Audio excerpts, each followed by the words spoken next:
Welcome to Winging It. We are doing deck upgrades today in Arkham Horror, the card game.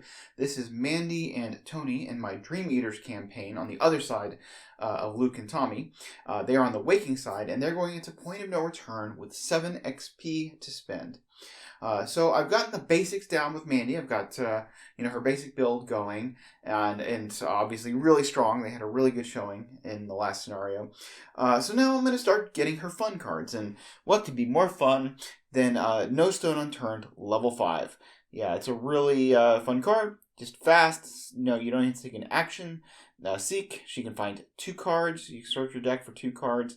Of course, if her weakness is there, it'll cancel the whole effect. So don't really want to use that. But she could even let Tony get out, his Switchblade or something else like that. So really, really strong, fun card, and that's 5 XP of the 7. So it leaves her with 2 more, unfortunately, because I wanted to be able to get another Studious.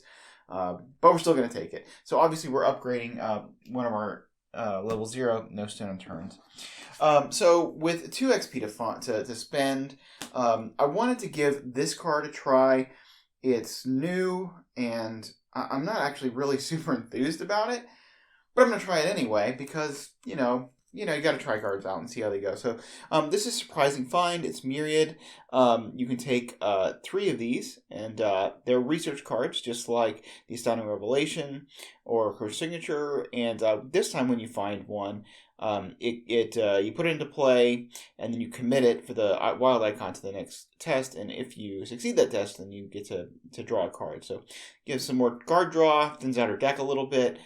So I figured with a 40 card Mandy, there's some use in here in thinning out her deck when you're doing searches, beyond the Astounding Revelations, and gives her some extra card draw. So maybe she'll play a little bit more like a 30 card deck, which is kind of what you want. Of course, you have to get your searching online for that to happen first. So we'll see. So in order to do this, we need to get rid of 3 cards. I'm going to go ahead and get rid of my other No Stone Unturned, level 0. It's hard to make 1 action and 2 resources worth it. It's really not as good as the level 5 version. And then we're going to take out our 2 laboratory assistants.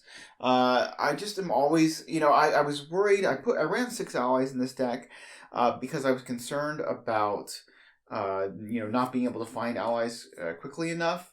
And I don't feel like that's been the case. And, with Charisma, being able to pull in another Mr. Rook or a Mr. Rook and an Arch student.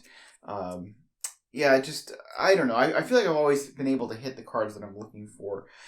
So I'm going to take those 2 laboratory assistants out. And then we'll put, of course, this Myriad Surprising Find in. And that leaves me with 1 XP to spend. I'm going to go ahead. It's always a good card. We're going to take advantage of her Survivor access, and we're going to grab a Test of Will, which just gives her a nice cancel. And yeah, just facts. You can fast play it, just like a Ward of Protection, except you exile it. But exile is fine. It's super cheap, 1 XP to get this, and being able to cancel a really big treachery, especially one with Ancient Evils coming up or something else. It's really good. So we're actually going to take out Logical Reasoning, and I'm doing that because for whatever reason I haven't done, I'll talk about it in Tony's upgrade, but he's getting Charisma and some more allies, so being able to heal his horror is less important. So I just don't see me using Logical Reasoning, so I just took it out and figured a Test of Will. We'll be as good or better than that. So anyway, here is our deck going into Point of No Return, and I think Mandy will just perform great like she always does, because that's how Mandy rolls. Alright, so let's go take a look at Tony. So with Tony, his 7 XP, I had a bit of a conundrum, because what I really wanted to do is there's this new ally, Delilah, that came out, and I wanted to be able to get her, but I didn't want to get her and not also get Charisma, because I still want the extra actions from Leo. So that left me in a bit of a pickle. What I decided to do was to spend... I wanted to go ahead and pick up the Charisma, so that's 3 XP, which will just let me run another ally. So we grabbed the Charisma, putting that, taking the 3 XP for that, with a view of next scenario, assuming we get some XP, putting in a Delilah. So that does give us, we only have Leo here, so you can't take use of Charisma, so I decided to go ahead and spend 1 XP to grab the Old Faithful Adaptable. which will let me just trade out 2 level 0 cards for 1 XP. So we're going to go ahead and drop the Sleight of Hands. Because with the Switchblade, you really don't need them. Switchblade is my main weapon if I can get to it. And Mandy can help Tony get it if he can't find it himself. And so we'll go ahead and put in this Gregory Gry ally.